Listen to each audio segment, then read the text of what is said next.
have on the other left-hand shows. side. Wherever all the But- meat is. I don't think we can necessarily Outside where replace all people. the meat is. I do like being where the meat is. I mean, Well, it's outside. Let's go. Anyway, Yeah. This is even better than the tonight on a very special episode of Chaos Incorporated. Like that bit right there is the cold open. You know, To just I would actually. Identico. I think we should definitely be. We've got the meats. Identico. We give you the meat sweats.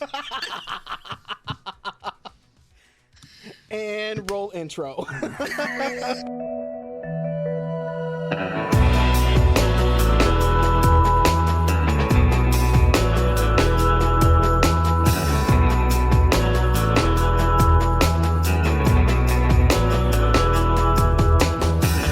Take your time.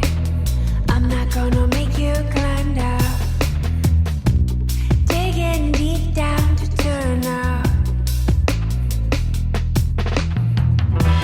Beneath the floorboards, where you bury deep down, where you always come back around.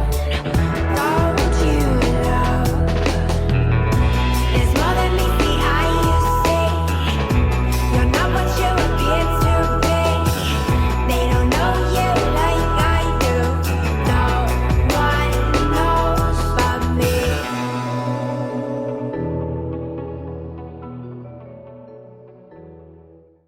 No, start at the base and work your way out. Caleb's got it. So many. Oh, you guys don't know me like that yet? Okay. Hello everyone. Welcome to a very special episode of Chaos Incorporated.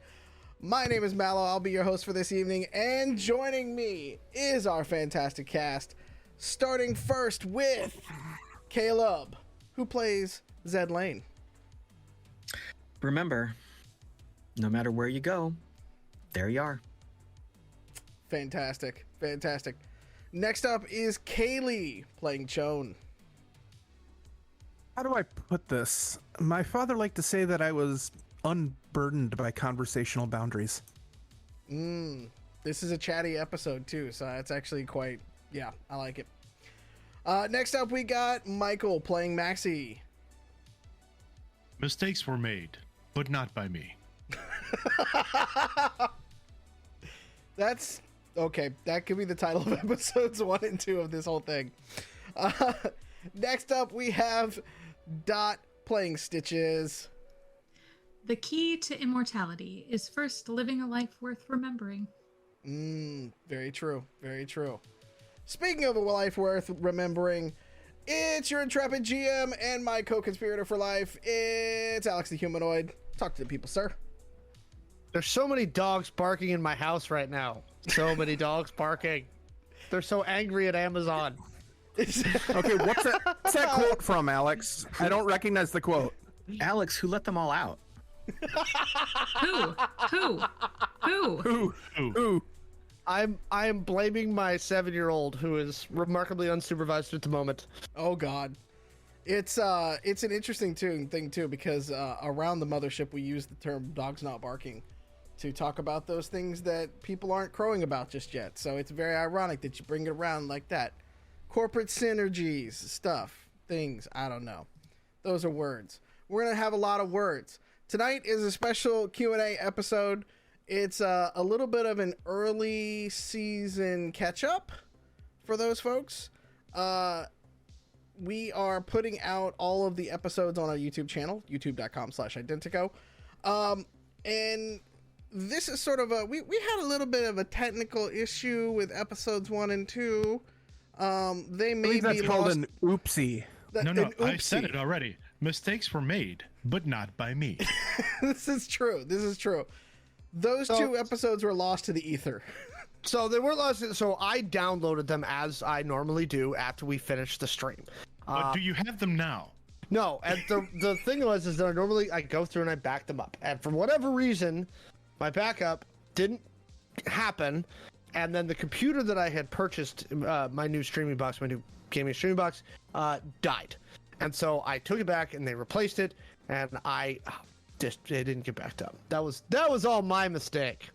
That's why we've got new processes in place. It is. But this wouldn't have happened if we were streaming on an NZXT hashtag, not a sponsor, but could be, because Alex could, Alex might need a stream machine. I'm just saying, NZXT, if you just want to happen to drop off a little package at his house, you know what?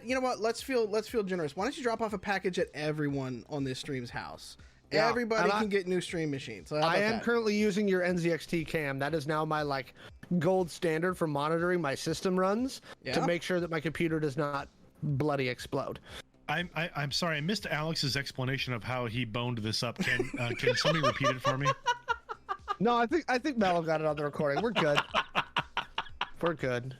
I stepped away for a second. Sorry, I totally missed it. So what we're gonna do tonight is I'm gonna do a little bit up front. We're in rare form tonight. The pre-show was fantastic. We're gonna run through a little bit of it was episode. full of meat, honestly. It was full of meats. Yes. We're gonna like Gamera. Gamera is really neat. He is full of turtle meat. We've been eating Gamera. Anyway, I'm sorry. Moving on. We're not gonna make it through this episode, are we? I'm gonna recap the season thus far in very short order, and as I go. So here's what I'm gonna do. I'm gonna recap episodes 1 and 2, what we're now affectionately calling the lost episodes. I'll throw up a quick spoiler warning because episodes 3 through 6 will be up on the YouTube channel. So if you don't want to get those episodes spoiled, I'll tell you when you can, stop listening. And we'll put that down in the description box below and everything like that if you want to jump ahead to the question and answer portion of it. But feel free, cast, to jump in and add some color on these episodes too as we go through. I'm going to try to recap them very quickly because we have a new face in Dot joining us this season. To be absolutely clear, that is her normal face. It's not a new face for her. It's a new face to the stream. Fair enough. It's a wonderful face. Fair enough. It is a wonderful face because Steph had some real life issues and she needed to step aside from her role as Apex. Yes. And she walked out with a hell of a ending on her. Season 1 ended with a hell of a shootout with the team almost being killed. Or taken over by a rogue AI. That event, as we said, left Apex scared to her wits' end, and she made the choice to leave the team, renounce her tech, and find a quiet place to live in the world. Shawn didn't take this very well at first, but vowed to keep moving on. And it's in this episode, numero uno, where we meet Stitches in probably, I would imagine, is prototypical place, having only played one episode with Stitches so far, but we meet her in the diviest of dive bars. Yes. And over drinks with Adeline, she's convinced to join a ragtag group that needed a fourth person. Go ahead. Very easily convinced, mind you. Like, it was one drink. Hey, you're good with this, right? Yeah, why not? Stitches very quickly became the Murdoch in our A-team. Yes. That makes, that's all facts. The yarn wall's starting to connect now, huh? I would like to table this for later, but okay, that means that Zed is our Templeton Peck. Mm-hmm. Does that make Maxi our? I think he's Hannibal. Hannibal? Yeah. I don't know. I would say that it's more likely that Shawn is Hannibal and Maxi is like B.A. Baracus. Yeah. Didn't we have a bit about someone not wanting to fly? That was you. That was you. That was you. You were the one severely wetting themselves at the end of episode 1. That would be very cleverly setting up all of you for the information to be shared. Okay, that's not fair. Me being stupid and not remembering what we did. It was a great segue. Mallo, take us back, please. Now with Doodly-doo, doodly-doo, doodly-doo. now with 4 team members, they are sent down to Texas to continue chasing after. Whoa! You are skipping over the meat of the episode. Said I was going fast. Hit me. You didn't touch on, Shawn meeting an AI, starting to work out to get swole as part of dealing with the grief. Well, I mean, Zed's incredible cooking montage. I don't think Mallo was planning on, hitting everybody's like smallest points of detail for their character development. I think this was just a broad overview, and then it was up to us to kind of fill in those details. Well, I was gonna say we'll get to the character development.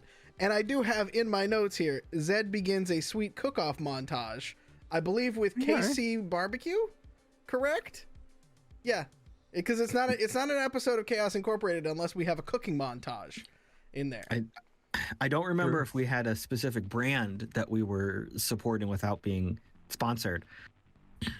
But also, Zed has robot arms. Zed does now have robot arms, yes. Yeah, it's important to add. Yep.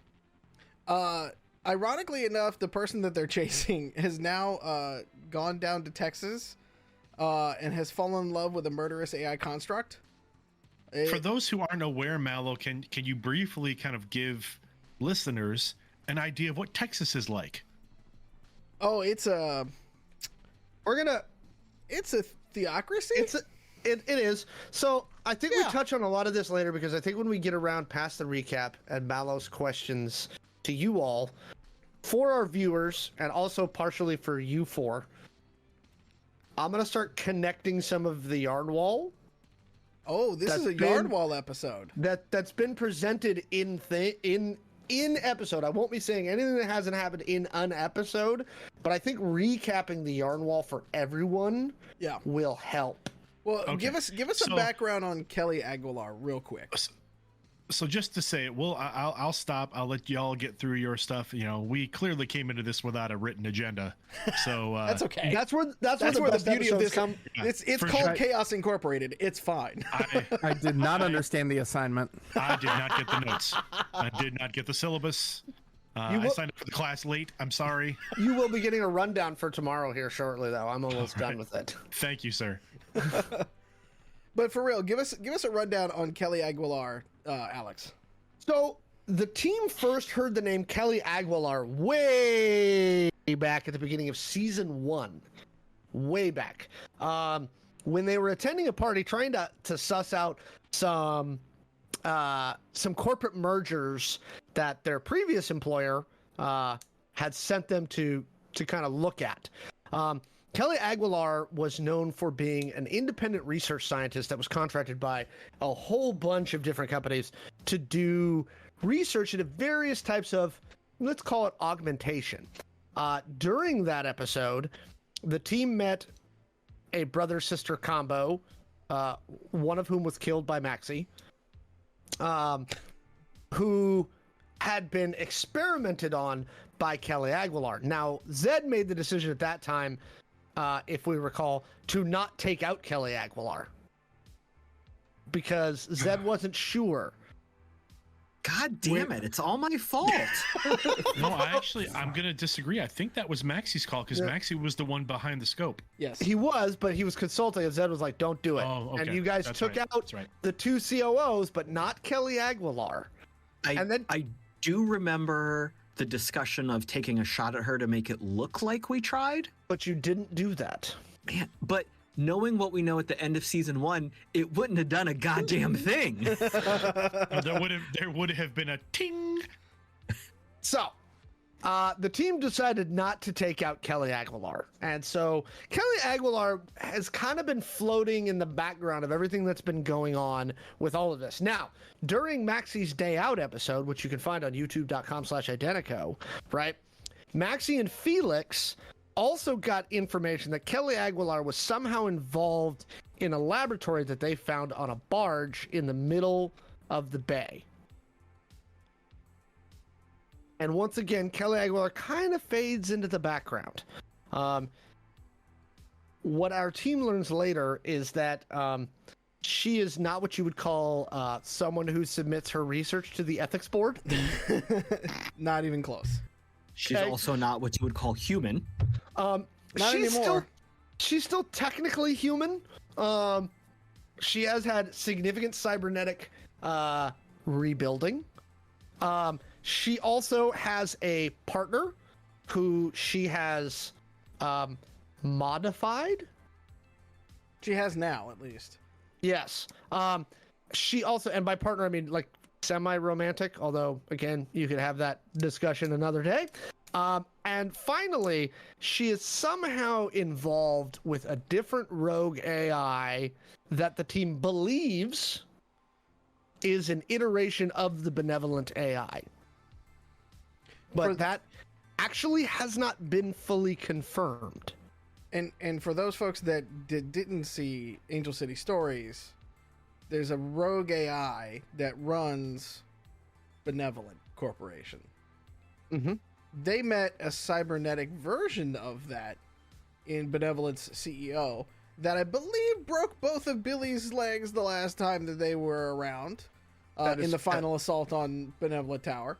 That is true. So you've got some pretty heavy players that y'all are chasing down in Texas, to say the least. Episode 1 ends with, I believe, the preparation to head down to Texas. If I'm correct on this one, Stitches finally gets to fly a plane and is super stoked to do that. It was so Kinda. great. Kind of fly. Kind of fly, Hey, because I think hey, episode man. 2 opens up on y'all getting fired upon. Yeah, so episode 1 ends with us just about to drop, and then we started episode 2 with we drop, and then that's when she has to, do some Be awesome. Yeah. She knows some maneuvers and dodges missiles. Yeah, except when I was looking back at the notes of this, there was a very heavy... Well, Shawn, would you like to explain yourself of why you took the shotgun spot, yet not knowing how to shoot missiles or anything like that? Okay, nobody explained to Chon that that was where the guns were. I mean, Chon was in space. Chon is happy in space, and they wanted to see more of space. The big window was in front of Stitches and this empty seat. Chon jumped in the empty seat for the best spot to look out. Didn't even occur to them to think that we might get shot at, because I mean, who shoots at people? I mean, really. So as you all are trying to make your touchdown into Texas, y'all are getting shot at this entire time. And Stitches is, she's making it work. She's making it work. We landed perfectly fine. Yes. It wasn't my best landing, but Everybody we was didn't alive, lose any though. landing gear, and everybody was fine. Yep. There was only minor yerfing by Yes. a member of the team Yeah, that will be unnamed. this is true. Yeah. Caleb, how you doing down there? You're awful quiet. There's a lot of sass coming from your microphone. I think we need to adjust your levels. Okay, so you need me to turn it up. Okay, I got it. Noted, sir. I'd like to just No, I'd like this to is just what point out. happens when we record early in an evening. If we Yeah. recorded our normal time, we get a much more low key Kaylee. This is true. The caffeine hasn't worn off from earlier today. That's Yeah. true. It is in the first line of my notes for this paragraph of episode 2. After a few rolls and some very deft flying by Stitches, where everyone except Zed are able to keep their lunch down, y'all land. You're welcome. For complete continuity, Stitches almost lost her lunch. She just didn't. So This is true. like, let's just be fair and identify that she was flying and almost yarfed. Long story short, y'all make it down into Texas. Y'all stash the plane and some of your supplies in a new safe house, and you begin trying to hunt down Aguilar through one of these mega churches, essentially, because somehow, and this is where I'm going to need the team to connect the dots for me, somehow she's got connections through a mega church in Texas. Megachurch down in Dallas, run by one Richard Marin, Yeah. The Calvary Temple of Dallas, according to my very extensive notes. There you go. So talk to me a little bit about this whole setup in terms of trying to hunt down Aguilar in Texas. Well, Shawn did a little bit of, net detective work, as they are, they occasionally do. I mean, it's kind of a hobby, really. And we discovered that Richard Marin, who is 42 years old, has wife, kids, all this kind of thing. But he also had some ties to a machine cult in Vegas that was very much into AI worshiping. And that kind of led us back to some links that pointed us again at Kelly Aguilar. And it just kind of got a little crazy there at that point. Then we found out that Marin has some underlings in the church, because we decided to dig into that aspect of it. And that he has a daughter that kind of likes to go into the dark side of the of town. Indeed. And I believe that is where episode 2 sort of ends, with that bit of information, if I'm correct, right? Yes. Okay. So, minor spoiler warnings for episodes 3 through 6. If you don't want to get those are up on our YouTube channel. Go check them out. They're really good episodes. If you don't want the spoilers, you don't want the cliff notes, stop right now. And then we'll come back here after you go watch those episodes, and then we'll kind of get back through. Because Stop what you're doing, because we're about to ruin the plot and the story of these eps. there you go. Nice. Very nice. We look funny, and we're not making money. I did my hair. I don't look funny. Sorry, that was the royal we. That wasn't we as a group. Oh, okay. That was, The Okay. colloquial we. that was, yeah. Because It was more like, wee! God damn it. Starting at episodes 3. So at this point in time, Shawn puts out a spider on the net to be crawling, looking for data. This will come back badly later, Yes. just as a spoiler warning. Y'all continue looking into what is now called the Black Line Society. And I think you guys got hired for a job for about 1.25 mil in souls to look into a connection to Aguilar's New World Enterprises to steal a piece of tech, essentially, from there.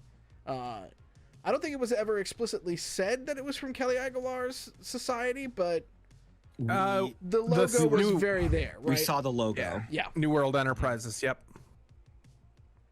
I don't remember the Black Line Society name, but Yeah, they were. Remember, you guys started off at the bar where Stitches got the really, really, really, really, really cheap alcohol that Right. got her very, very sick. And then you guys were sent to the private club, which was the Black Line Society. that's where it is. Okay. That's where the guards were like the two cybered out satyrs. Yes. And they were like 7 feet tall. It was ridiculous. I just imagine drunk Stitches walking in being like, whoa. This was after Maxi got you a bunch of greasy truck But food. she was still absolutely hammered. Like, Yeah. Oh, for sure. she had sobered up enough that she was able to just work her way through the interaction, but she was definitely still like feeling it. Yeah. So, you guys thought that y'all had found your in to basically track Aguilar. And I had a sneaking suspicion that Shawn may have had a little bit of revenge plot on their mind for taking this particular job as well. Anything that gets her a little closer to it. After the meeting, there at the Black Line Society, Maxi reaches out to Silas, which is the head of the region of a secretive group called Providence. Silas gives more background on Aguilar and labels her an existential threat. He's very concerned about what is going on within that whole part of the story.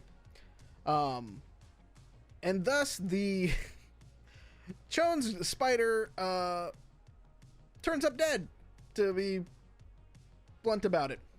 Hey, you're getting into episode 4 already. Yeah, Yeah, Okay, just you didn't tell people. I'm compacting all of them together so we can, Okay. you know. That's Well, true. That's fair. it turns up missing, and Chone figures out that y'all have been traced back. And as such, y'all torch the safe house and the drop ship and just make a break for it. Throw things in a car, run as far as you can, and as you get about a minute away from the house, 2 missiles just come crashing into where the house was. So now you're on the run in Texas. No safe house. And being tailed No, so- by, I believe, a drone. Exactly. And Or being a tailed. couple of drones. Yeah, quadcopter drone. During one of those swaps and being tailed, Chone, you get into cyber combat with the drone and learn that the facial recognition software that it's running isn't coming from anywhere on Earth that you can find. Yeah, Orbital, which is another tie back to New World Enterprises and Kelly. Yep. So you guys are headed south based on Billy's IOG contacts. And this is where everything goes off the rails and goes completely wrong. As if torching your safe house and getting tailed wasn't bad enough. I don't feel like this was the moment it went off the rails. It went off the rails a little earlier, I think. Yeah, for sure. Like episode 102? Oh, you mean specific? Oh, sorry. Yeah, no, Carry on. No. So, 2 of y'all ditch a car and head into the mall.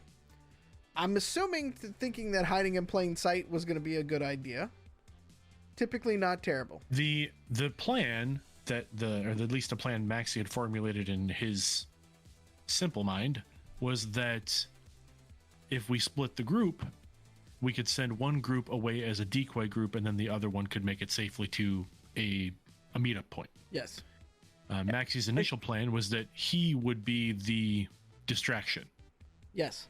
but the group we needed to split the group equally. So Chone came with Maxi, and then Zed and Stitches were left on their own in a tiny clown car. I believe. Wait, yeah, you had the clown car. We had the truck. Yes. Yeah. Yes. And I would like to take task to your tiny, tiny mind. I would say keen tactical insight. I don't remember rolling for it, so we're just gonna kind of go with it. Well, Yeah, I thoroughly enjoyed making myself hotwire that truck. It was good times. nice. Yes. Well, here's the lesson for you kids when you're playing an RPG. You split the party, Bad things happen. and your tech mage essentially gets kidnapped by a Rav, because that's what happens. So, and again, that was a poor tactical decision.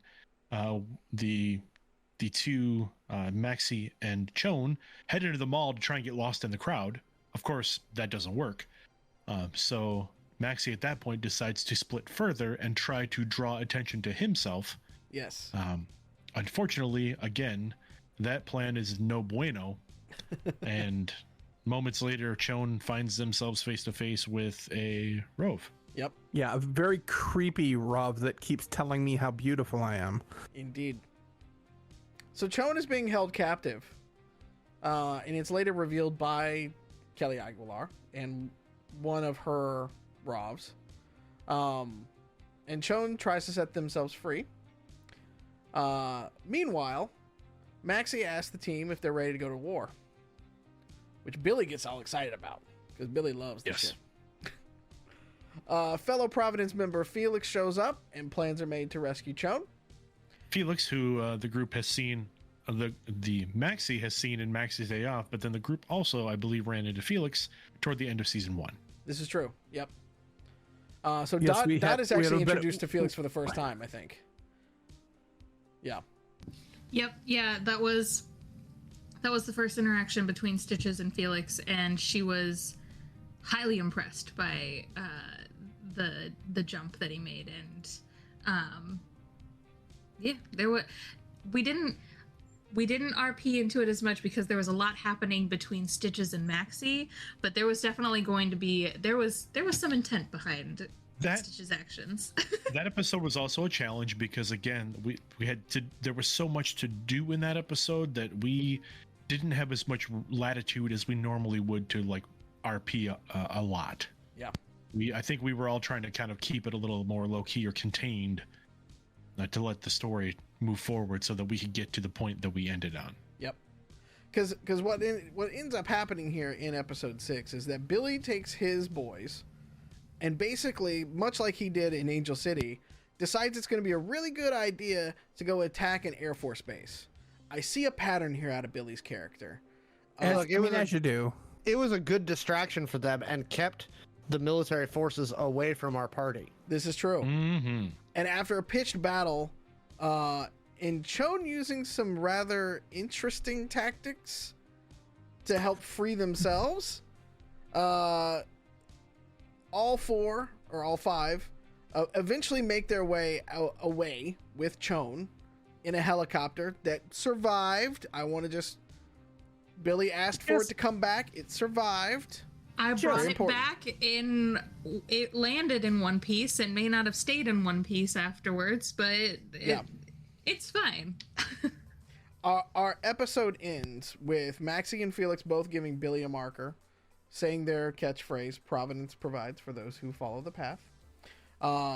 Shawn is reunited and is everybody is fed, and there is a little bit of a solemn moment to episode 6 where we mourn those that were lost from Billy's team, and it ends with most of the team around a campfire drinking tequila, licking their wounds, and wondering just what the hell's coming up next.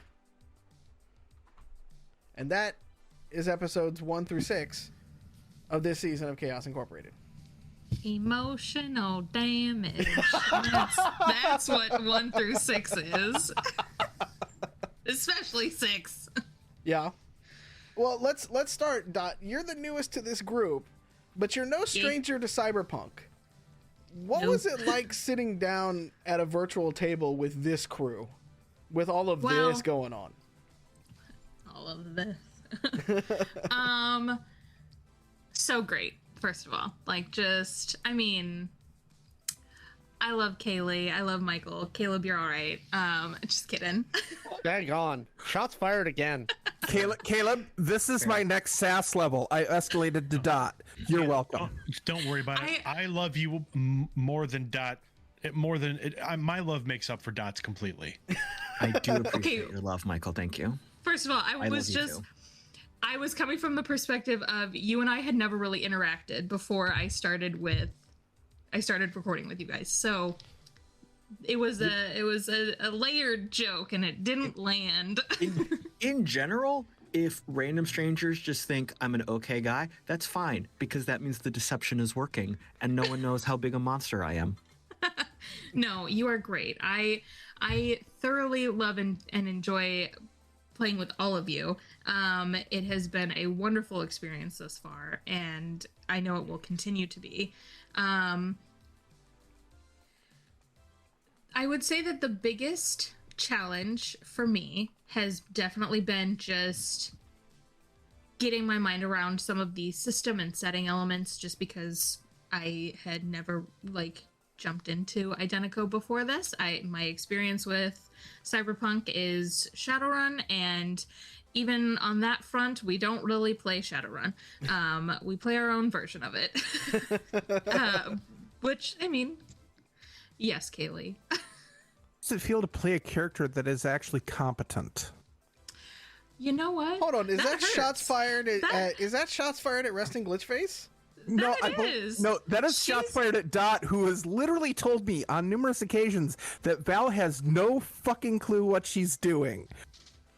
And that it gets worse in season 2, and that I should hold on to something. So I was attempting to be complimentary. Oh God! Don't spoil season 2 for me. I just started. I'm playing catch up on that no one. spoilers. I haven't watched season 2 yet. I'm in the middle stuff. The bonus episodes. She's in the bonus eps. Yeah, we don't have to get into Resting Glitch because that's not this show. But having that as my benchmark so far.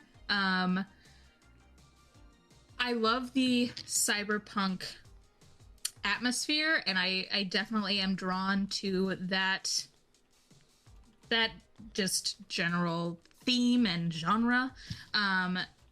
so getting to play a different role in the same kind of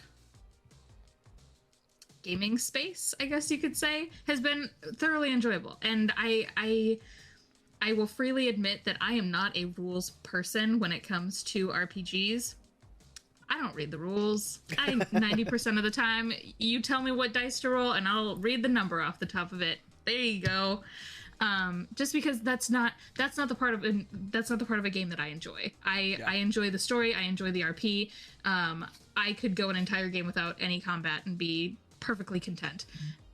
But having the varying experience now, going through different styles of combat with the episodes that we've recorded thus far, has been very enjoyable. And I have found that I actually do like certain elements and certain creative processes with combat. So yeah, I like you guys. I think I'll stick around for a little while if you'll have me. Well, thank you. We appreciate you being here, for real. Yeah. For sure. So I have to ask, as part of this, then, there's, even through the few episodes we have so far this season, there's definitely a dynamic. So you play a Merc, and Maxi plays a former Leo that is trending in Merc territory in a lot of ways, the way that Maxi carries himself. Mm-hmm. How does Stitches view Maxi, like, in the game? That smile, Michael. Through a hole in the shower wall. Oh boy, that's something. I'm actually very interested to hear this answer, because this is a conversation that Dot and I actually haven't had. Yeah. I would say that Stitch's opinion of Maxi is very high.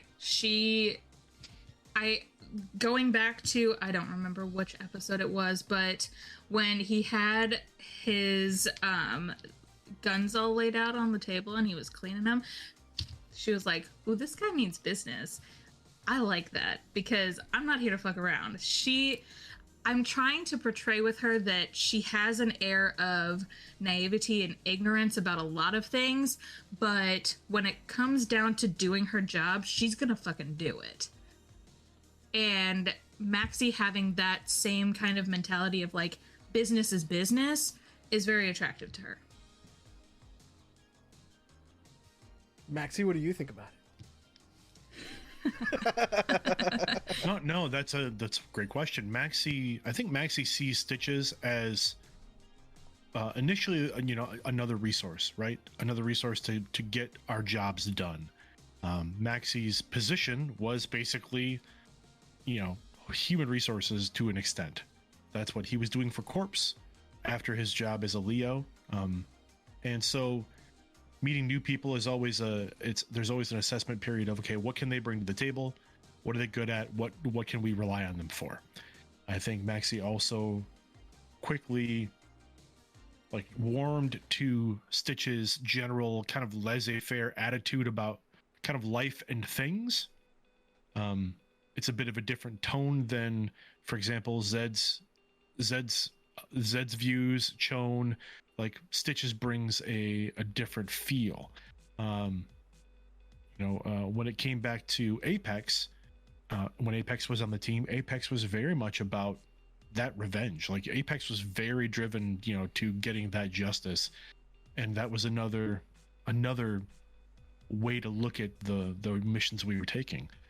Stitches is coming in as a blank slate resource, and, like, to watch the relationship develop, and to obviously take part in that has been awesome. Like, I feel like Maxi's opening up to Stitches a little bit more as far as the personality that Maxi had before the show, in Maxi's past.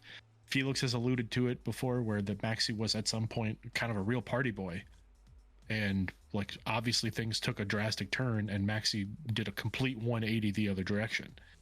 So we're starting to see some of those smaller aspects kind of leak their way in, and part of that has to do with kind of the way Stitches carries themselves. I know that we kind of talked about it a little bit, and I'm not going to spoil it, but I'm curious if the listeners caught the little revelation that happened between Stitches and Maxi towards the end of episode 6. There was an information drop that completely. It's so funny. We were talking about it after the episode, and I caught it in the moment, but I didn't recognize it. Yeah, I caught that it was said, but I did not recognize what it was until you explained later, and I was like, "Oh my god, I can't believe I caught it, but I missed it." Like, you semi-reacted to it as Maxi in almost the perfect way of just like, "Wait, what?" and then kind of dismissal. Mm-hmm. Which is fun for me. So I can't wait to just Yeah. me hang on to that in roleplay and then see where it goes. Listeners, episode 206. You're welcome. Yeah. Yeah, there's a lot that I was kind of pulling from, and that was one of my questions to Maxi is sort of, you know, Michael, you've been playing this character a certain way for a season and 5.5 episodes so far, and now we're getting a different Maxi coming into season 2, you know, a little ways into season 2. It's an interesting transition for you. Is this something that you planned, or is this just something that's happening organic in the role play? No, I mean, I that's one thing I love about what we do for our hobby and being involved in productions like this and with people like this, is that it's all organic. I literally came in, like, if I ever published or set out this character description of Maxi, that's all I had to start. It was like 2 paragraphs. Like, this is Maxi. Everything else that has come out has come through the game and through the role play, through playing with y'all, through Alex's, mastering the game, and everything else has been organic. So all these things, even the Secret Society, it's all kind of come through play. None of it was planned out ahead of time. So this change to Maxi's personality, these slight changes that we're seeing, these evolutions, are organic, and I love that about this game, and about being able to again play with such a great group of people. So you all have planted seeds that are drawing these things out. I love it, and I think it's an interesting sort of piece, because I think a lot of the inside stuff that's happened in this game has all come organically. I mean, and again, you mentioned Maxi, but like, we can talk about like the changes in Shawn from episode 1 of season 1. That's coming. I know we'll get there. Just, again, like Shawn and Zed and, and Apex through their storyline in the first season, like, there was so much growth and change. And I love that. Again, I think for everybody, for the most part, it's been very organic, and I can't wait to hear, as you move past me to the next person, what they have to say about it too, which you can do now. I'll stop. Thank you for the segue. I did kind of want to like touch on that. Then you mentioned Shawn, so let's jump to, Kaylee. Like, you've had to deal with a lot this season so far, and kind of coming off the end of last season, right? You've got upgrades to your tech. You've been sent on a near suicide mission in Texas that got you captured and got you even closer to Aguilar. There's, like, you've been dealing with the loss of Apex. Like, you've done a full character arc in like 6 episodes already. Like, talk to me about that. Yeah, it's been a busy season. If anybody, I'm not going to touch on what happens in 205, except for very lightly. You guys just go watch that one yourselves or listen to it, because it's incredibly important. But yeah, Shawn is nowhere near where they started off at. I had no idea the things Shawn would be capable of when I started, and they've all, as Michael said, developed completely organically over season 1, and season 2 has just made it go even faster. It was plotted out originally between Steph and I that Apex and Shawn were longtime friends, and we had talked about it, and Shawn, that was the romantic interest. They were getting closer. Then there was the whole problem with Shawn not recognizing who Apex was after she got her revenge. And that was a very emotional episode and really kind of cemented their relationship. So when Kelly Aguilar basically, and this AI basically steamrolled both of them, Shawn bounced back basically due to anger, and Apex was like, no, I'm out, and bailed. Now, that's the right call for Apex, but Shawn didn't understand it. It really hurt, because she went dark, and Shawn was left with nothing except Maxi and Zed, who, I mean, to be fair, Maxi and Zed have been great teammates, but there hasn't been a lot of emotional connection between the group other than co-workers and colleagues and the beginnings of friendship. Apex was the deep tie for those two, and it was suddenly severed. So the first episode of season 2 was very much Shawn coming to terms with that and trying to turn that anger and that hurt into something productive.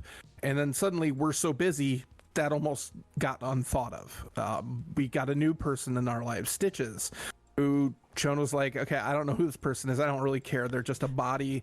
And then, wait a minute, you can fly? Maybe we can be friends. So there's some stuff there that's going to happen. Yes. I don't want to interrupt you, but I do just want to say that I really appreciated the role play between Shawn and Stitches, and how not necessarily like cold you were to her, but just it felt more real, like not immediately just accepting this new person into your group. And I liked role playing that.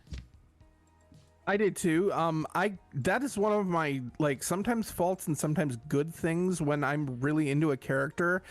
Like, I almost don't think about how it meta affects the game. And we had talked in person before this, so I knew you were kind of on board with it and that you were cool with it. But like sometimes I will deep dive into the character to the point where it's like, okay, this is probably not a good choice for the game, but at the roleplay, it's exactly what the character would do, and that's something I'm kind of working on. But that's neither here nor there. But yeah, that drop from orbit and that wild ride definitely moved you from acquaintance to pal. I need to talk to more, so she will fly me around, because Shawn wants to go to space in the worst way. But then all of a sudden, we were on our heels on the run, and Shawn got kidnapped by the creepy Rav that basically was a link to Kelly Aguilar and a link to what happened with Apex, and that kind of opened those wounds all over again. And in the solo episode, I'll give you guys this, but you should definitely watch the episode. Shawn has a chance to say goodbye to Apex and let that hurt go, while also trying to understand all this shit that's coming at them. And so when we get to the rescue, Shawn's kind of riding a high. Something's happened to them that they barely understand, that is possibly the coolest thing to happen to any human in the history of mankind. Their words, by the way. And it is literally, it's honestly like they're on speed, they're on high, they're almost spastic with this thrill. And that's going to come out in 207, probably when we talk about things and what happened, because the team doesn't know. Maxi has seen a bit of the work, a bit of what Shawn can do now, and I expect there will be questions, and that will be something I'm looking forward to. But yeah, where Shawn is gonna, I had no idea going into that episode what Alex had in mind. I still have no idea what Alex had in mind. And sometimes he has to write it down in very small words for me, but it's going to be an interesting ride that is really kind of crazy for the Identical world at large also. So I'm looking forward to seeing where we go from here and where this takes all of the characters. So I have to ask, with the events of the solo episode, which is episode 205, or episode 5, the way we number them on YouTube, but is it done? I got the idea that like Shawn was almost on like a revenge like quest, but maybe the events of 205 is putting that to bed, and it's. I didn't really see that as a driving force. If Shawn could put a bullet in Kelly Aguilar, they would do that. They'd a heartbeat. But this was more about getting back in the saddle, getting back to the rapport that the team had before Apex left. And honestly just trying to subsume the loss they felt in work. There may have been like aspects of it, but it wasn't anything I was intentionally playing into, so to speak. But who knows? Again, it's probably one of those things that was hidden and walled away in an effort to not deal with it. Makes sense. Makes sense. So Caleb, a lot when we talk about people bringing in like different aspects of their characters and stuff like that into the game, I don't think there's not at least as far as I can go back. I don't think there is a 2-episode span where there's not a cooking montage. Yes. Where did that come from? and before you answer, this goes back to the playtest of Identico over on the RPG Academy. There was a food truck and everything in that whole thing. Yes. I 100% believe that this trend started then. Yeah. Yeah. I have, as a player, when I am doing a playtest, when I'm doing a one-shot, there are always 2 things I like to do. One of them is try to involve sandwiches in some way, because that makes me smile. And the other is try to die. In a campaign where death is probably not on the table right away, I just gravitate to food because it's funny and it ties in real world knowledge that I have, because there's not a whole lot I'm good at in the real world, but I'm pretty good at cooking. So when it comes to things I can just throw out and feel like I'm contributing to the story in an interesting role play, I can throw some food stuff out. And it's been interesting because it's really helped you as the face of the group too. It's helped you build a lot of bridges to characters that if it was a bunch of mercs and things like that, you would never have been able to pull off. Yes. When we created Zed, I very much wanted him to be the intentionally manipulating, very devious, very underhanded corporate stooge. He embodies all of the worst things about the person who is on the corporate payroll, who lives the corporate mantra.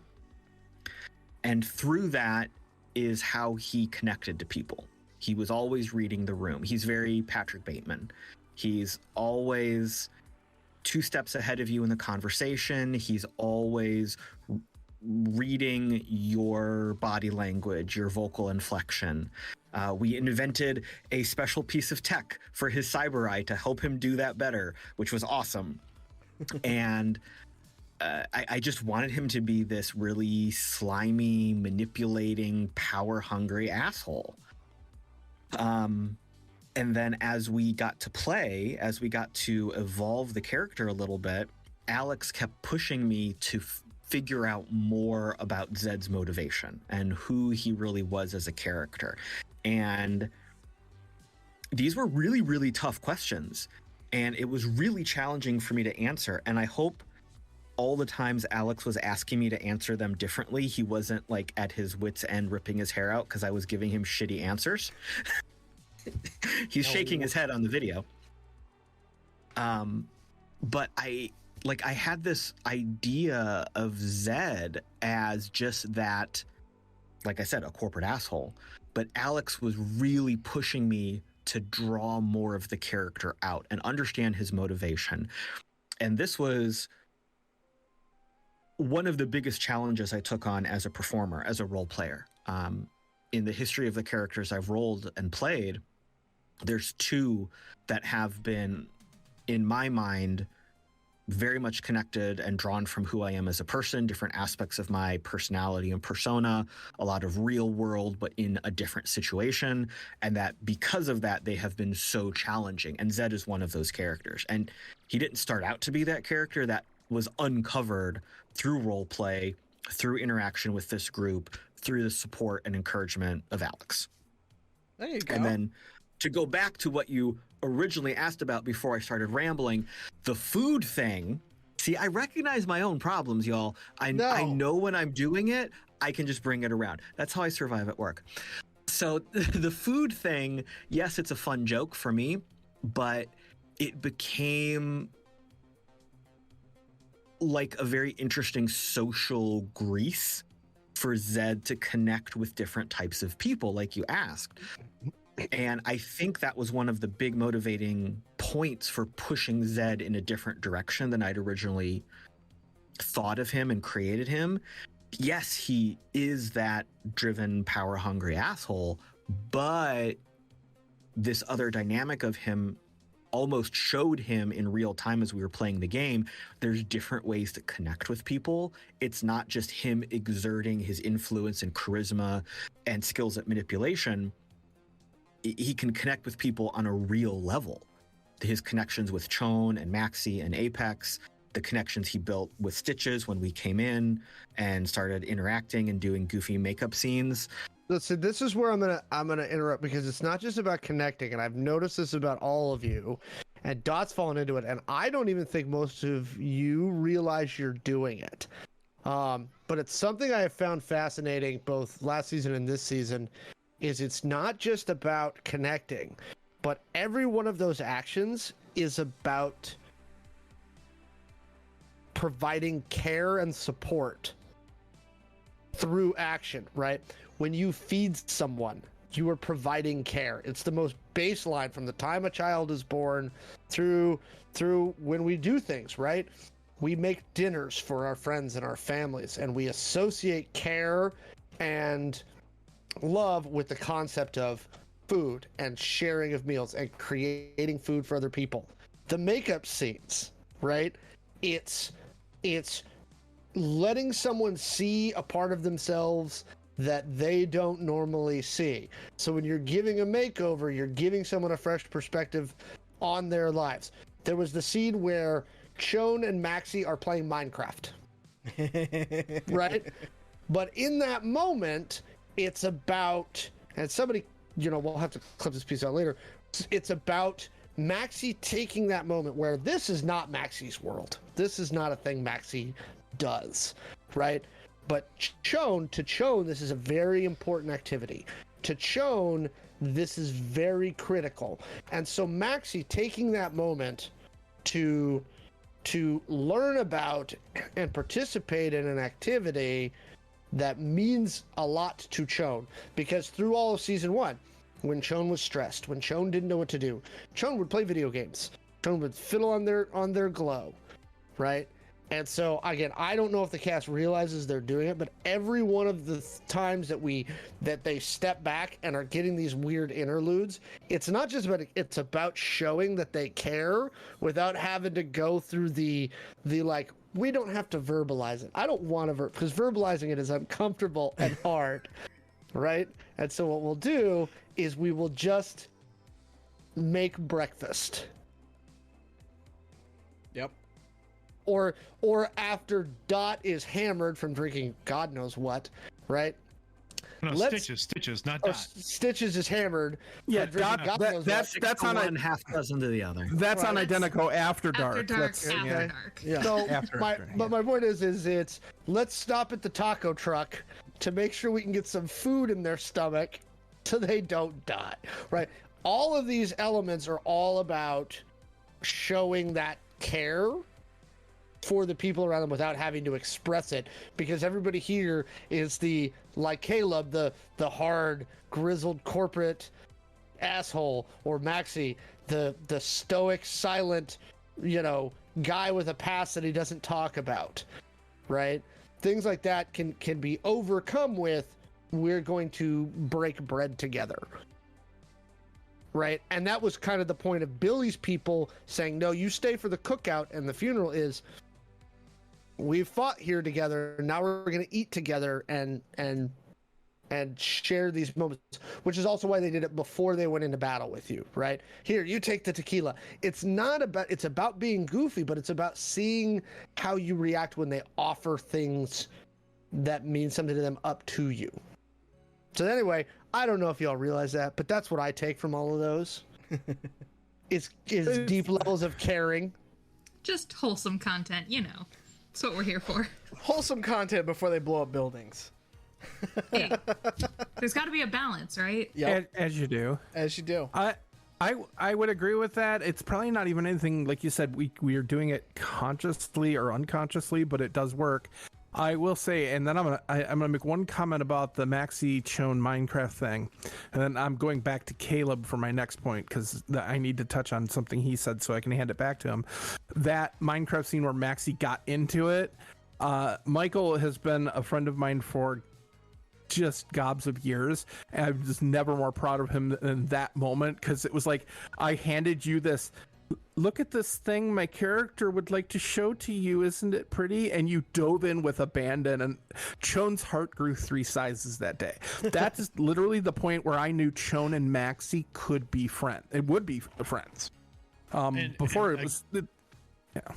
To speak to that, just to add one small thing to that, Kaylee. Again, Kaylee and I also have the benefit of we've role played together for a very long time, not just obviously here, but on another production, and also in real life we've played together just for years. So, like, there's a level of comfortability between the two of us that allows us to make those types of jumps easily as well. I put that out there just to say that that Maxi making that interaction with Chon and kind of leading into that is, again, there's an ease to that because of our familiarity, that makes those types of things easier to do. And of course I have that with Caleb, and I'm getting that's coming along with Dot too, because Dot and I have not played together really in anything else other than this. No, I don't think so. But that's the level of familiarity that we have as a group also allows for us to make these types of jumps with our characters, these leaps, these, as Alex pointed out, these caring moments, right, where you're unconsciously or consciously showing in the game that you support and care about the person you're with.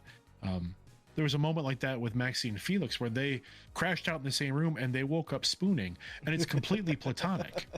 Like, there was nothing sexual about it. There was nothing, romantic about it. It was just two friends who care about each other pretty deeply, just having a moment together. And it wasn't, again, there was nothing more to it than that, but it was nice to be able to show that brief moment, even if it doesn't get caught by the listener, as a moment between two individuals who care about each other, and they are just so comfortable with each other that that's just a normal activity for them.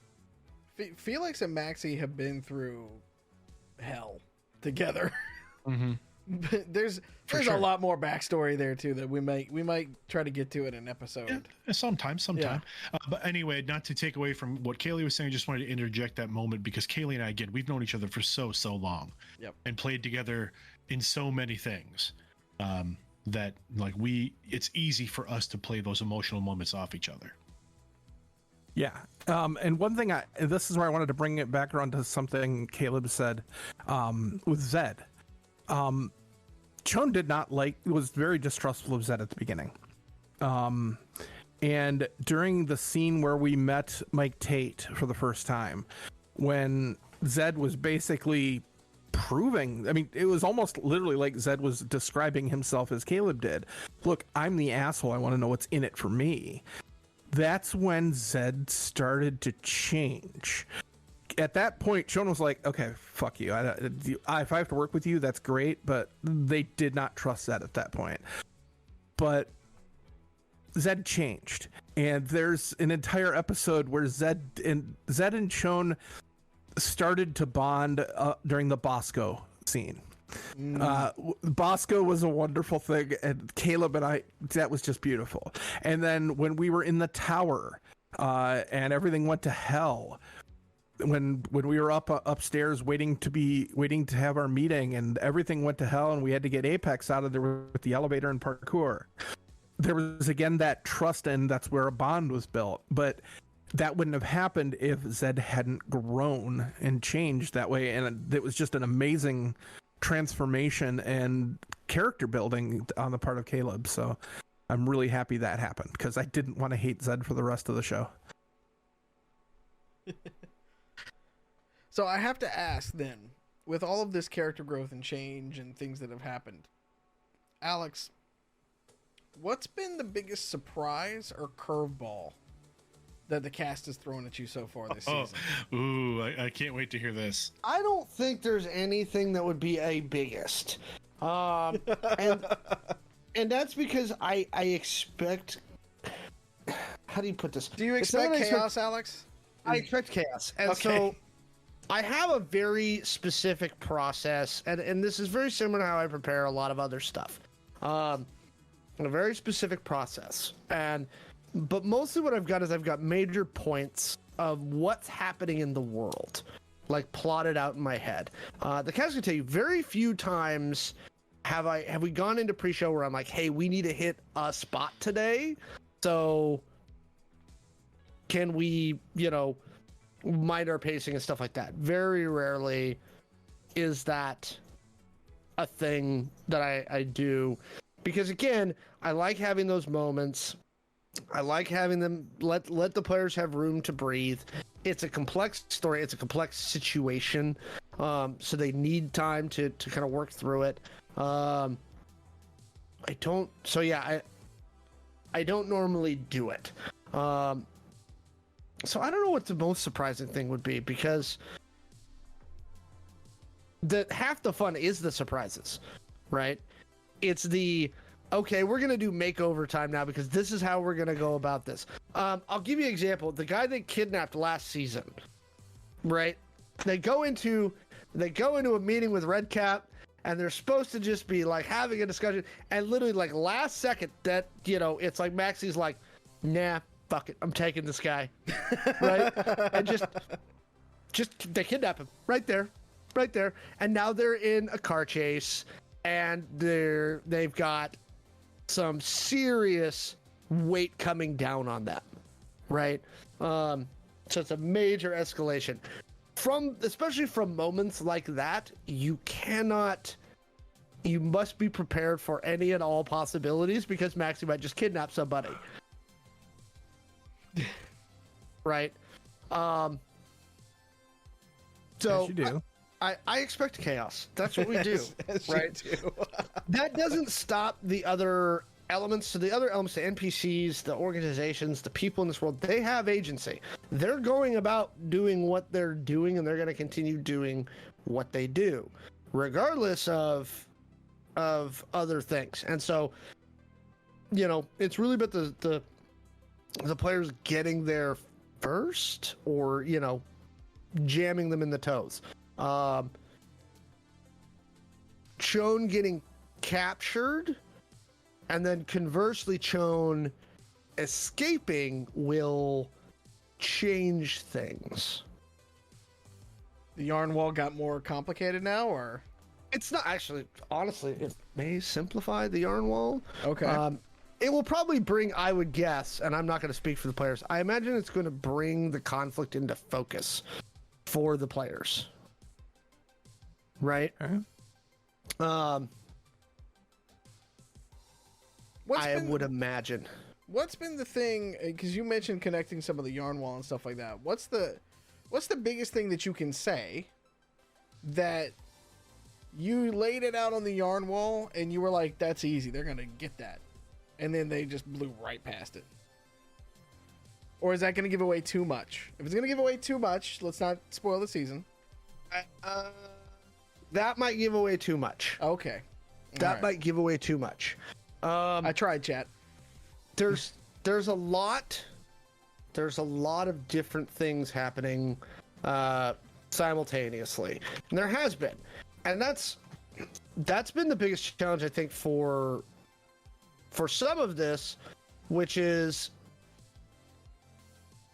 it's not like a fantasy thing where it's like, it's not like Tolkien where it's like the forces of the West and the men, and they're going to fight Sauron. Like, there's just two sides, right? Yeah. The problem is that there is 9 sides, right? And it's been that way since the start, right? And especially initially, I mean, like, the characters are like, yeah, this is who pays us, and this is where we're gonna be, but, you know.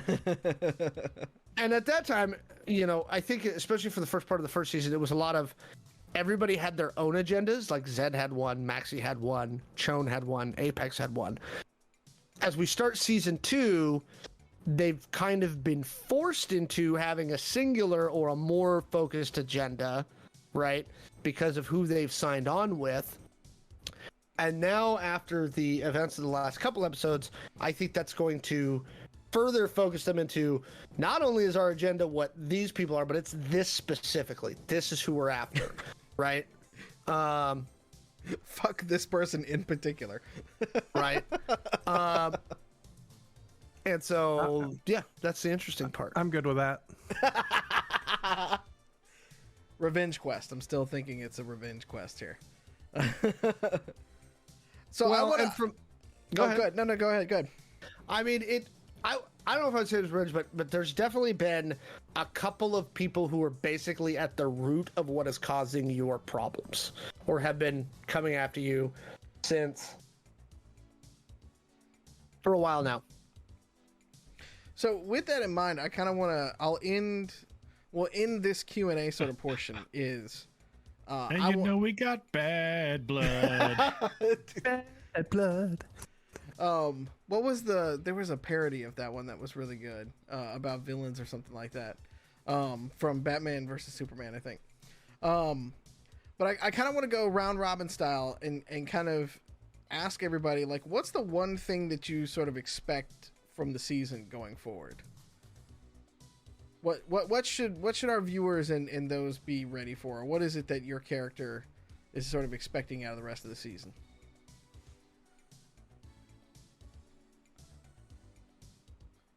You can whoever wants to go first, and then we'll go round robin. Okay. I expect a lot of confusion and then a whole bunch of decision making at the end. Hopefully not rash decision making, or maybe rash decision making. Have you watched the show before? You're aware of how often we just sit around and talk about plans instead of doing things. I think fuck it, we'll do it live. It's been said a few times. No, that's the thing. We'll sit around for a whole episode and talk about a plan, and then the next episode, the plan goes out the window, and it's just kind of whatever happens. I mean, we did set that precedent early on when Maxi just shot the thing out of a window in the downtown. Episode 101. There are all these illusions that Maxi is this like loose cannon, and We don't think you're loose at all. maybe. Tight cannon. Maybe. But yeah, what's been established is there's a lot of threads we don't understand yet. And as Alex said, we definitely have a more singular and clarified objective at this point, but still there is a lack of clarity, and that's not due to the story, that's due to the world. So that's why I'm saying there's going to be a lot of unknowns, there's going to be a lot of planning and prep, and then suddenly, oh shit, it snapped together, we have to act. So that's what I'm expecting. Okay, all right. Maxi, what about you? Oh, wait, hold on. I was just gonna say, is that what you're expecting as Caleb the player, or is that what you're expecting as Zed the character? Ooh. I guess we should probably take this from both angles. I do like playing I'm the fine angles. with taking it from both ends. Hell. I had to. I'm sorry. I think it's so much dirtier than our previous shows. Y'all are. It's my fault. I'm the worst. I'm so It's not- sorry. No. This is Hold a on. pre-existing condition. Yeah, hold on. This is I'd like Just to lean thank into it. I'd like to thank Dot for beating me to that. Just Yeah. so you know. No. Just give me and Dot one After Dark episode, and we may end up with a Twitch terms of service by the end of it. We'll see. Oh yeah. Challenge accepted. Okay, so thank you for that question. That was an excellent question. That is more of a I think it's both. It's a little bit more of a Caleb expectation though, because I know we're doing a performance. I know we're playing a game. I would say that Zed, with the changes he's gone through recently, he's much more willing to take on the task in front of him as opposed to just trying to manipulate the situation to his benefit. Because of that, I think he doesn't want to expect the worst, but knows that for this team to be functional, there has to be prep and planning. And a lot of times Zed is playing the mediator between extremes. So because of that, he is going into, he's running this like a board meeting. So sometimes he has to pull in information from these different opposing forces and opinions and see what happens and try to forge a path. So I think mostly Caleb, but still a little bit Zed. Okay. All right. So same question posed. Who wants to go next? So one thing Kaylee expects out of this season will be that Zed will, and I'm saying this very slowly because that hasn't loaded yet, open his own taco truck. It would not be tacos, but yes. It is, because I didn't just spend an hour on a Photoshop to have you not do tacos. So that being said, you can change it to tapas, really. It could be a tapas truck. No. If it's going to be a food truck, Sorry, we're going to go tap ass. That's more. Yes, that's fair. Otherwise, Kaylee also expects there to be chaos, cake, and random insanity. I have a vague concept of the stakes are even higher than I thought they were.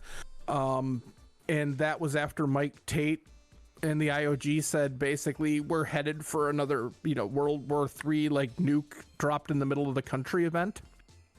End of the world type stuff.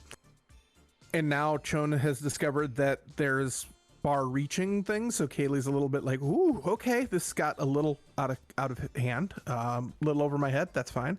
And Chona has no fucking clue what's going to happen. They literally have just had their world turned upside down, their identity turned upside down, and they're reeling from what just happened. So I think that I'm in a great place. Both of us are in a great place for a character in a role-playing game. We're going to find out what the hell happens. Find out what happens live. Yep, do it live. Dot, what about you and Stitches? So my expectation as a player, I think I'm going to be a little in over my head. I think that there are going to be certain times where I'm, as a role player, not going to necessarily know what direction I need to try and follow or take things, just because Stitches is so new to the group. So she hasn't fully acclimated to everyone's little idiosyncrasies.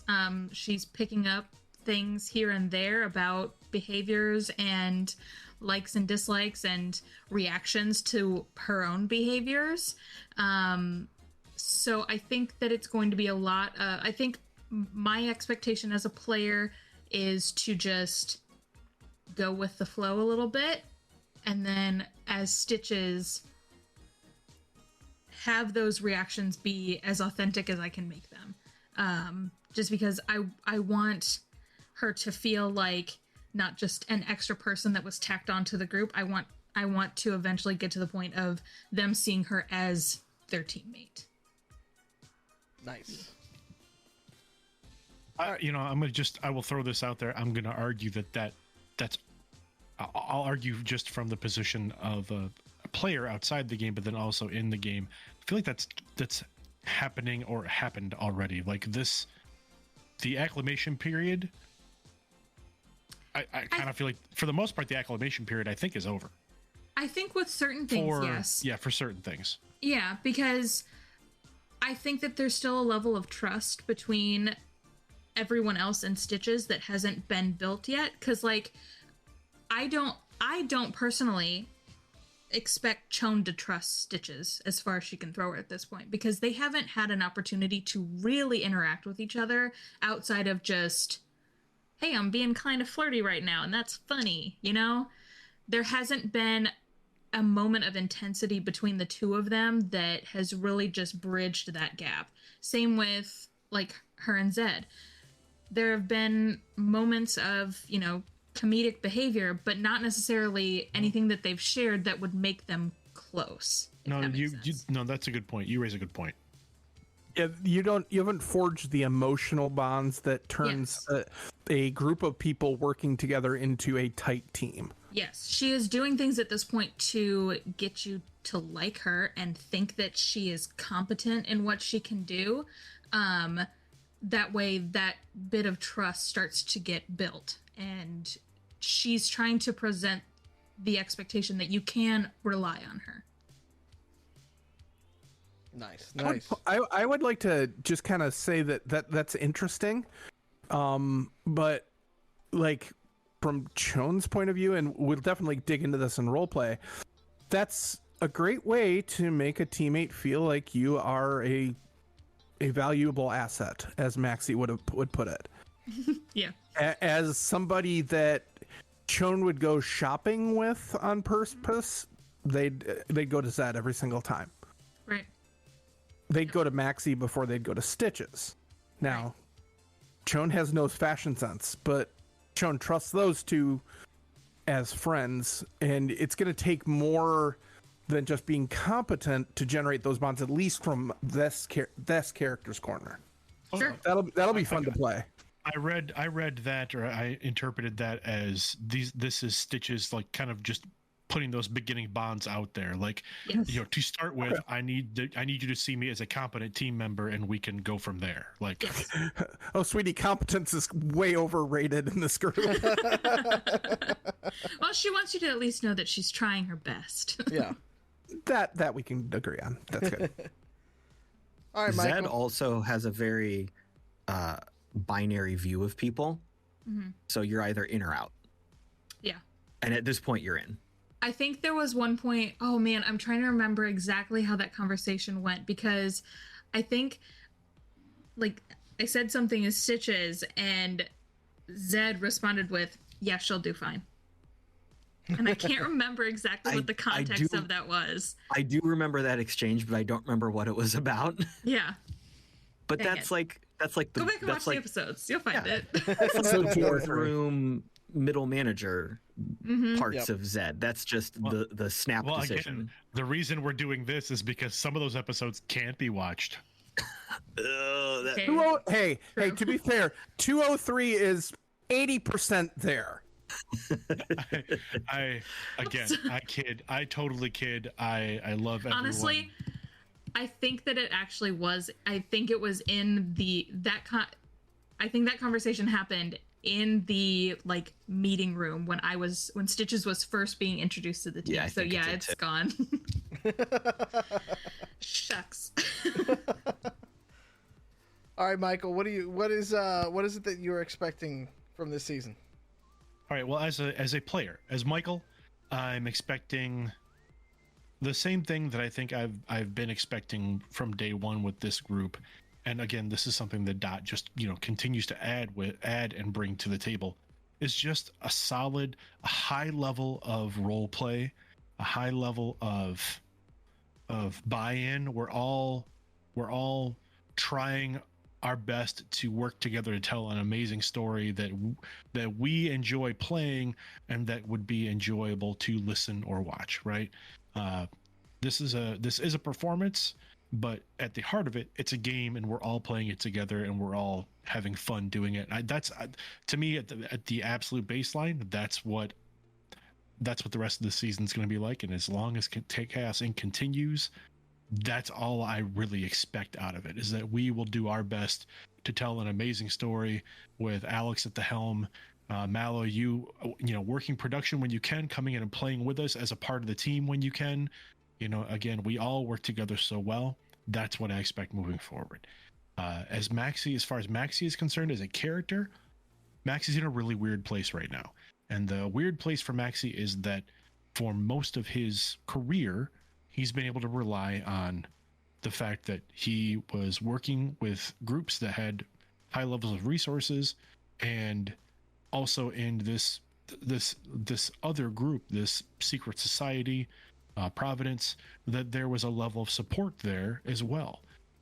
And within the last season, that level of support was relied on so heavily that suddenly it was gone. That resource dried up, and that's not something that Maxi is used to. And it's a hard lesson to learn. And then also, conversely, for his friend Felix to show up, knowing that it could put Felix and his relationship with that organization in trouble as well. That was a level of deep feeling and and commitment that was kind of world changing again for Maxi. And again, with the loss of Chon, with that loss of Chon, there was a hard realization that this is entirely my fault. As far as Maxi is concerned, that entire span of events is directly his fault. And we've reached a point with this group where it's no longer, again, it's not Maxi looking at this team as a group of resources, but as people that he cares for in his life that he has let down. So going into the rest of the season, there's definitely there's something he feels he's always going to feel like he has something to prove or make up for. That may change, but moving forward, that's going to be a big motivator for him. And to just kind of put this small token thing out there, he's also getting feelings he hasn't had for a while. He's experiencing feelings he hasn't had for a while for another person. And that's also, it's also confusing for him. I love that most of you all just went and pointed at yourselves. Mainly because I don't know where everybody else is in frame, so I'm just. I mean, Zed's up for anything. No, and I've tried to portray Maxi as being someone who is essentially pan, is not necessarily tied into a binary relationship or a binary type of more of a fluid sexuality. But the interactions that Stitches and Maxi are having are awakening something in Maxi that he has not felt in a very long time, and it's also very confusing for him. Just from a level of the positions that we are in and the situations that we are in. This is not a good time. How do I deal with this? Mm-hmm. And I think just to that exact point, I feel like that's something that we haven't really touched on in roleplay of there have been times where Stitches comes on a little heavy-handed, and we've talked about those moments after the show and been like, was that too far? Do we need to pull back? And at the end of the day, it's been fine. But I think that could also be a fun element to push into between Stitches and Maxi, and him just basically being like, listen, you're cool to still keep doing your thing, but I need you to understand that may not be a thing. Well, and that's, could be. As a player, I'm not sure where Maxi's head sits in that space yet. Yeah. As a player, I've always prided myself on being able to kind of envelop myself in a headspace and kind of drop into it and make decisions as a character, snap decisions that I just kind of know how the character would think. This is a position that I haven't had to really think about much with Maxi yet.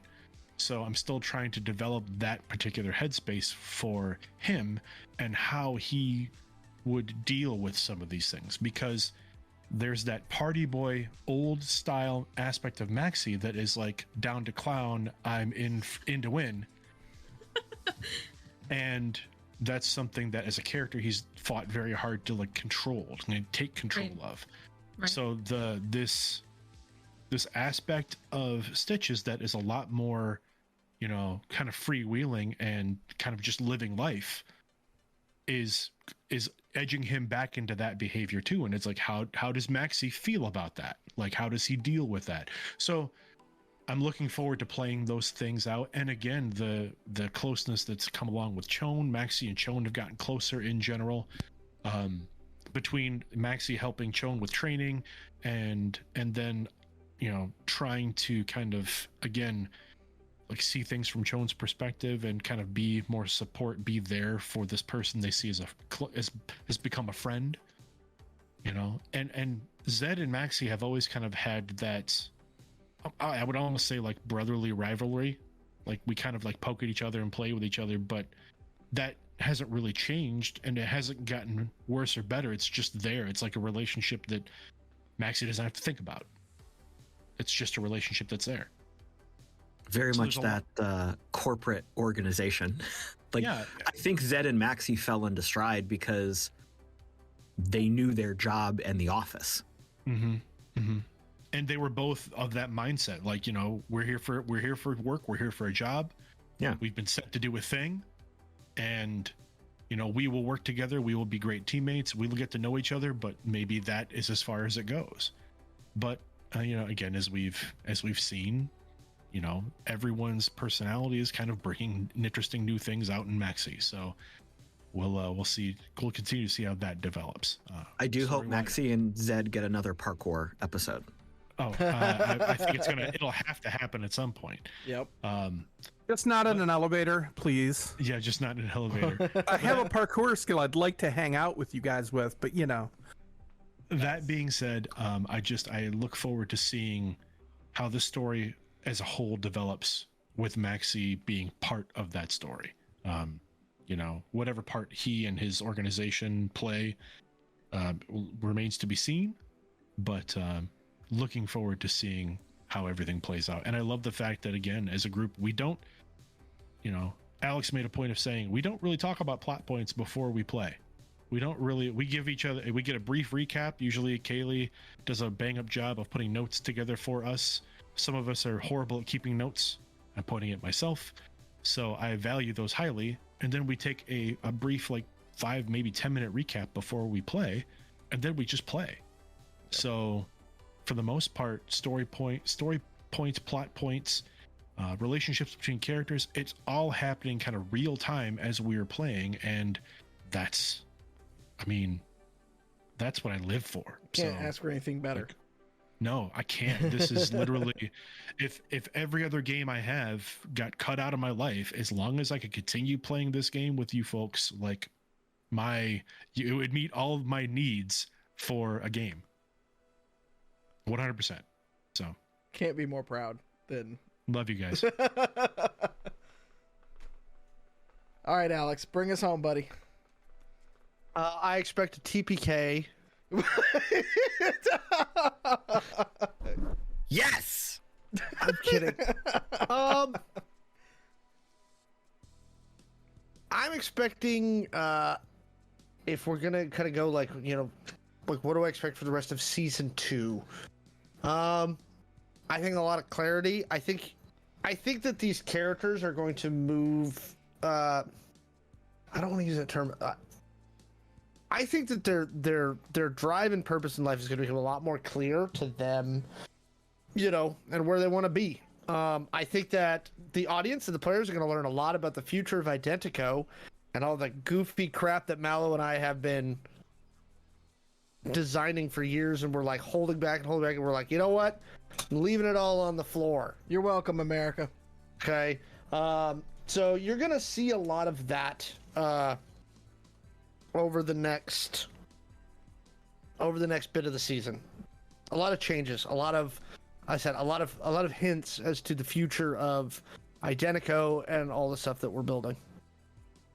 No better place to debut it too, but with this group in this stream. So I'm especially looking forward to the possibility of more people being exposed to the organization of Providence and how that ends up playing out in the world of Identico as well. Yes, I am too. I finally was able to, after months of promise, deliver something to Mallo that he could sink his teeth into. And I did, and it was delicious. Oh, I need to see that.